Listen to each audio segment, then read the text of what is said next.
What's up, everybody, and welcome to the Early Edge. A very happy Paul Skeens Day. As it turns out, the chat is very excited about this Pirates game today. Let's see how we did yesterday before we bring in the stars of the show. 3-2. I'll tell you what, Larry Hartstein, aka the Maestro, probably should have won that Grizzlies Summer League game. Should have probably been 4-1, but we'll take a winning record. We'll take plus. Let's see, we got a plus 105 in there as well. 3-2 is always going to play, but we're going to try to go 4-1. We're going to try to go 5-0. That's where we want to be. And we've had some nice days over the last couple of weeks. Speaking of nice days, we got a couple programming notes. We've got 2 o'clock. We did an NFC rundown last week. Today, it's an AFC rundown on the network. That's CBS Sports Network today at 2 o'clock Eastern Standard Time. You're not going to want to miss that. And for those of you that have been cashing with us in the early wedge, you know you got to be ready at 7 o'clock to watch our 3M Open best bets. You might think to yourself, oh, this is a tournament where not a lot of the high-profile players are playing. That's where we're cashing the most. So make sure you catch this show tonight at 7 o'clock with me, Patrick McDonald, and Eric Cohen.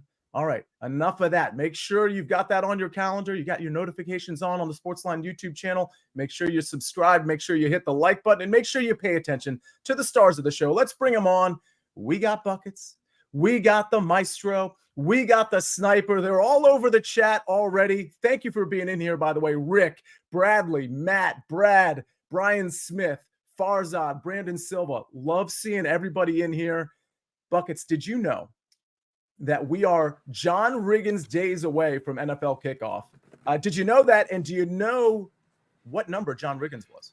Sia, you really don't think I know about Robert John Riggins, who was nicknamed Rigo or Diesel from the American Football League, the former fullback who wore number 44 when playing for Washington? Of course I know all about Robert John Riggins. 44, Sia. There you go. That's amazing on two fronts. Nobody's ever called him Robert. Good info. And can you say Diesel again? How do you say the word Diesel? Did I say it wrong? I think you might have. Diesel? Diesel? Do Diesel? people say it? Am I saying it wrong? Maybe I'm saying it wrong. Larry, how excited are you? I know we talked about this yesterday, but football season, John Riggins days away.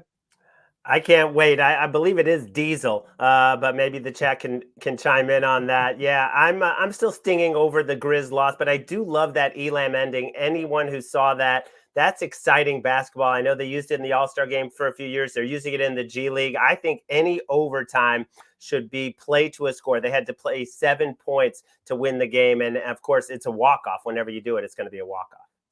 Sears says Buckets was obviously reading off the screen, just saying that. Nobody else noticed that. I think actually everybody noticed that, Sears. It was impressive nonetheless, because the podcast listeners didn't know that until Sears just broke the news there. But yeah, thanks for pointing that out. Yeah, that's, the tell was the Robert part of it. Sniper, I got to ask you this. Every single person, it seems like, in the chat is like, Paul Skeens this, Paul Skeens that. Do we have a Paul Skeens-oriented play from you? I don't want you to give the play away yet, but I feel like if we don't have a Paul Skeens or a Pirates play today, like, people are just going to turn it off. Well, do we have something in that? I would say I feel pretty good about it. Oh, okay. Chances are high. Chances are high. Absolutely love to see that. It's Brad's birthday. Everybody is already saying happy birthday to Brad. So get in the chat, say happy birthday to Brad, and of course, hit the like button as well. Buckets, we got to get 2 soccer picks from you, but I do want to point out, there's been a lot of news with the presidential race over the last few weeks, and Mark Timoney is saying Buckets Freya 2024. I got to say, I'd vote for that ticket. Your response, and of course, what are the 2 soccer plays today? My response, and I think this will shock absolutely no one, is I don't know what the big news in the presidential race has been. I don't keep up with that. So yeah, if you want me and Freya to sign up, I'm all for it. But hopefully things are going well, I guess. Let's focus on soccer. You're not here for my political takes. You're here for my footy takes. And we have Champions League this afternoon. So that's what we're going to focus on, some of these big Champions League qualifiers. And we're going to start with a tricky one. This is tricky for a couple reasons. It's Ferencváros taking on the new Saints at 2 p.m. Ferencváros is tricky to bet for 2 reasons. Number one, I don't know how to say their name. I keep saying Ferencváros and no one has corrected me, so I'm going to keep sticking with that, but I'm not sure if that's correct. The second reason it's hard to bet on this Hungarian side is that they are still in their preseason. This will be their first competitive match of the season. They've had a couple months off, and usually we see teams start slow. With that being said, they are still 3.5 goal favorites in this one against a new Saints side who is frankly overwhelmed here. But still, because Ferencváros is coming back and because the new Saints are such massive underdogs, I actually really like both teams to score here. That number is currently at plus 125, so it's a great look. It's plus odds. And even though the new Saints might lose this game, Ferencváros does not play defense, so BTTS is always playable for the side. Then for our second play, we're looking at the matchup this afternoon at 2:30 Eastern between FC Lugano taking on Fenerbahce. And I'm going to tell everybody right now, I am going to bet on Fenerbahce every single week. I will not get tired of betting on this club because this club will do nothing but make us money. I'm taking Fenerbahce over 1.5 team total at minus 130. They are the better team. They are a team that plays tremendous on the road. They're a team that got better during the transfer window. And most importantly, this is a team that has picked up Jose Mourinho as their new manager. So they've got incredible European experience right now. This line in any other matchup is going to be minus 200. So we got to play it while we can against this Lugano side.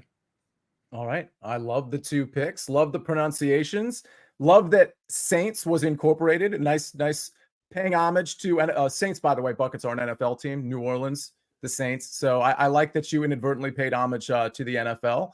And we've got a lot of picks in the chat. We got to get to those picks. And if you want to make those picks that Buckets just mentioned, or the ones in the chat, or the ones that might or might not be Paul Skeens related later on the show, go to BetMGM. New BetMGM customers can sign up today and get up to $1,500 in bonus bets. Just place your first wager of at least $10 and you'll receive up to $1,500 instantly if your bet loses with bonus code EDGE. That's bonus code EDGE, EDGE. All right, let's get to the Paul Skeens talk. Maybe some Bobby Witt talk. Bobby Witt Jr., another popular player in the MLB. Before we do that, one quick message from our partners. Football action continues. Are you ready for this? Ready to take chances? As the gridiron is taken over by the Great White North. It's time to storm the fortress. It's time to fight on the battlefield. Catch the Canadian Football League on CBS Sports Network. All right, we've got some nominations for Paul Skeens to run for president. Skeens Buckets 2024, says Rick Funcannon. And then Big Cheesy says Witt is a wagon. That's a nice transition, Matt Snyder, to two of your picks today in Major League Baseball. Yeah, let's start with Mr. Skeens. Obviously that's all anybody wants to talk about. So who am I to push back against that? 7.5 is the number on the strikeouts today. I want to go over that. He is well rested. Remember, last time we saw him in a major league start, an actual game, was July 11th against the Brewers when he absolutely dominated. He threw 7 no-hit innings. He struck out 11. I talked to Christian Yelich at the All-Star game, and he was saying not only is his stuff amazing, but he's so advanced in the way that he works guys. And he said, obviously, I haven't talked to him, so I don't know if he knew he was setting us up, but it felt like he knew what he was doing, and he was setting us up to fail just with the way he worked us. And that's why, even though the Cardinals saw him on June 11th, I'm not worried about that. He did strike out 8 and 6 1/3 scoreless innings on June 11th against these Cardinals that he's going to see today. At least 8 strikeouts in 7 of his last 8 games. And the only time he didn't get to 8, he had 7. So to get over 7.5 here, I feel like it's pretty comfortable. The Cardinals offense is not that great. They do strike out. And Skeens is just that good. So with him being well rested, I said his only real start. I mean, I love the All-Star game, but it's an exhibition, and he only went 1 inning. So since July 11th, just the 1 inning in the All-Star game, and it wasn't even that tough of an inning for him, even though he was facing 4 studs. Next, we're going to go right to Bobby Witt Jr. 4 straight 3-hit games out of the All-Star break. I thought the home run derby was supposed to mess up guys' swings. At least that's what the masses say whenever they get worried about guys being in the home run derby. Hasn't messed with his swing at all. This is as good as he's ever looked. Did you know he's hitting 341 right now on the season? Well, they're at home for this game. He's actually hitting 411 in Kauffman Stadium. Unbelievable. He leads the majors in hits and runs. Left-hander Jordan Montgomery returning to the mound for the Diamondbacks after a stint on the injured list. He's been terrible this year. Absolutely awful. Righties have carved him up. Bobby Witt Jr. is a righty. Love Bobby Witt Jr. over 2.5 hits plus runs plus RBIs. All right. Love the plays. Love 2 exciting players. Buckets, do you have a question? Yeah, I was raising my hand, so thank you for calling on me, Professor Sia. I've actually got, I know we haven't done a showdown in a really long time, but I just have, when you like hear something that makes you, like you hear news or something happens and your gut just kind of drops and you can tell something's off and just the vibes are wrong.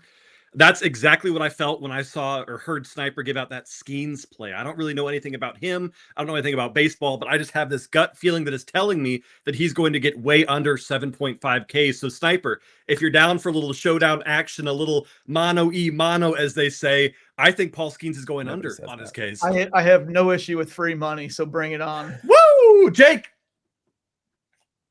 Uh-oh. I can't hold this pose much longer. What are the magic words? Oh, Jake, play the music. It's gonna be a showdown.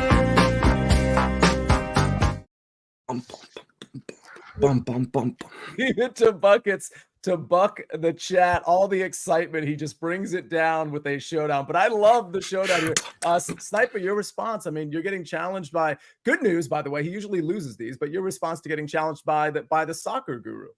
When I looked at the board today and Skeens' name was there and I went and checked the strikeouts and saw 7.5, I was giddy. I was so excited because it feels so easy. Yes. By all means, Buckets. I was actually hoping when he started to talk there that he was going to go with the Skeens one instead of Witt. I do love the Witt play, but I'm so sure about Skeens. All right. Well, I think, Buckets, do you have a response to that before I get to my pick? No, I'm good. Thanks, though. Okay. Fair enough. I'm going to go with a play that I think is a bit of a layup too. And I could be wrong. Listen, I haven't been super hot in baseball over the last few weeks, which is part of the reason I've tended to submit golf plays on the early edge over the last couple. But, I watched a decent amount of the Red Sox Rockies yesterday. Their bullpen, both bullpens got taxed as they went into the 12th inning. The Red Sox end up losing that game after taking a lead in the extra innings and then losing it 9-8. It was, one of those games where you got two bullpens that are struggling and you got these very same bullpens taxed in a game last night. They come back and we've got two pitchers on the mound. Ty Block probably won't go too long, but he hasn't been good. He hasn't played in a little while, but when he did play, he wasn't very good. And we got Cooper Criswell on the other side, which is not a very good pitcher for the Red Sox. And I do think the Rockies at home in this Colorado environment are going to be able to get a few runs off of him. And on the other side of it, I think Ty Block is going to give up some runs, and whoever they cast out there over the next 6-7 innings is probably going to be giving up some runs to this Red Sox team that really is probably hungry for a win after a couple of tough losses. I just love how this sets up. I love the pitching matchup because I think both these guys are going to give up plenty of runs. We're getting the over at 10.5. It's 11 in some places. I'd still play the 11 at like -105, but you're getting the 10.5 at -118, -115 at most books. So really like the over here. Again, I expect both these bats in Colorado to be good enough to get to 11 runs, especially with these two pitchers on the mound, and especially with the bullpens, given the situation they had last night, but just in general, not very good bullpens as of late. So my pick, Red Sox, Rockies, over 10.5, and we move to another baseball game, and we go to the Maestro, trying to bounce back from Maestro. You had a great pick yesterday. I mean, it should have cashed. If anybody was watching that game, Larry was on the right side of it, and it just went to overtime because of some non-clutch playing down the stretch. So you're on a team that is pretty clutch. Talk to us about your pick. Yeah, well, a loss is a loss, but let's bounce back today with the LA Dodgers. I think the price is a little bit low. Jordan Hicks for the Giants, he's a converted reliever. He'd never thrown more than 78 innings. He's up to 95 innings this year, and we're starting to see it take its toll. If you look at the last 9 starts, 0-5, 5.57 ERA. The last couple of starts, even worse than that, 8 hits allowed each of those two. So I think the Dodgers, who have won 4 straight, are getting it going, are going to jump out on Hicks. And on the other side, you have Landon Knack, who's been pretty solid for a rookie with a 3.23 ERA. But the angle I like is that you have Glasnow coming back. You have Kershaw coming back. This might be his last chance to impress as a starter. So I think he's going to go out there and throw a good outing. And the Giants are not scoring 16 runs over their last 6 games. So the price to me feels reasonable, 139, 140. I'm good with that. Wouldn't go higher than -145, but I'm on the Dodgers to get it done. All right, Dodgers to get it done. Rick Funcannon says he loves the Dodgers money line. In full disclosure, it looks like Big Cheesy is on the under in my Red Sox Colorado Rockies game. So keep that in mind. If you want to fade me, you're certainly more than welcome to, but I do expect a check mark on tomorrow's recap screen. David Talk says Skeens over 7.5 is plus money. Wow, fishy, he says. Interesting. What are your thoughts on TBT? Is that Tampa Bay? Is that the Rays? I'm not sure. I was going to kick that over to you from Nathan Pike. Let's see. The Rays at the Blue Jays plus 120. Do you have any comment on that game, Sniper? I didn't look hard at that one. I assume TBT, that's who it means. Let's see. Oh, the basketball tournament. Forget it. Okay. My bad. And again, we didn't look at that Sean Armstrong going against Jose Barrios. Not a game we're looking at. Go ahead. I made a mistake, and I know it's too late to back out of the showdown, but when I Googled Paul Skeens, it just pulled up his last match in which he had 0 strikeouts. Apparently, that was the AL All-Stars in which he pitched one inning. So I didn't take a big enough sample size. When you go past that, it's 11, 8, 9, 8, 8, 8, 9, 7. So not looking great for me, but I'm a man of my word, so I'll stick with it. But that All-Star thing is tricky. Just a heads up for anyone capping out there. I said he was over 7.5 and 7 of his last 8 starts, and the other one was 7. Did you not listen to me? No. I was busy Googling this guy's name and looking at his mustache, so I was way checked out. No, I listened to all of your soccer stuff, even though I've never heard of anything. Good to know this is a one-way friendship. So real quick, some sage advice from Buckets. For all of you Major League Baseball cappers out there, make sure you're not just looking at the All-Star game when you're capping pitcher strikeouts. That's a very, very nuanced little fact there that most MLB cappers just probably don't look at. Maestro, go ahead. Yeah, he got knocked out after 1 inning. But if anyone thinks it's an act, Buckets truly did not know what happened in the presidential race. I think people might think he's kidding. No, that is true. And part of it is because he's off Twitter. He has taken a break from social media, and I'm curious how that's going for you. It's honestly, and this is going to sound maybe a bit aggressive, but it's the happiest I've been in a very long time. I was very addicted to social media and my phone. Now I'm like doing things like going outside, and that's kind of a new adventure for me, but it's been a great time. Touching grass. But I messaged the chat during that first ad. I Googled big election updates, and the first thing was Biden dropping out. And I said, I had no idea that happened. That's crazy. So it's not a bit. I wish it was, but it's going well so far, Larry. I appreciate you asking. Yeah, Buckets. We'll leave it there, but some other stuff happened with presidential candidates as well over the last couple of weeks. So keep digging on Twitter, or maybe let's just keep touching grass. Sniper, go ahead. Got a question in the chat. Under 4.5 runs in the first 5 on Mariners Angels. Gilbert on the mound for the Mariners has been great. The Mariners offense is awful. So yeah, I'm down with under 4.5 there. All right. Good question and good answer as well. Let's take Sav says, gotta love Buckets, man. You really do have to love Buckets. And Buckets, we got to do that pop culture show where the chat basically gives us like 100 questions to ask you, and you just have to cold answer whether you know it or not. That would be really fun. We had that idea last year, just never followed through with it. Let's take a look at the recap screen before we get out of here. I've got the Red Sox Rockies over 10.5. It seems to me that there's a big cheesy in the chat that likes the under there. So keep that in mind if you wish. Paul Skeens over 7.5 Ks at plus 105 from the Sniper. He's got a showdown there. Bobby Witt Jr. over 2.5 hits, runs, and RBIs at minus 120. Buckets. Here we go. Farron Cavaros and New Saints, both teams to score plus 125, and Fenerbahce, team total over 1.5 at minus 130. The Maestro, Larry Hartstein, Dodgers, money line, minus 139.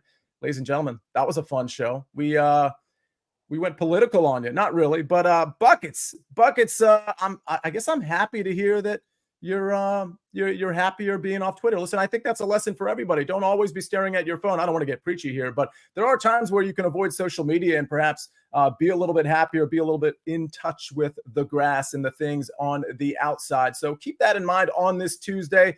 Either way, let's cash some bets on behalf of Buckets and Freya. And of course, Jake the Snake on the 1s and 2s and 3s and 4s. The Sniper, the Maestro. I'm the Counselor of Cash. This is the Early Edge. We rest our case.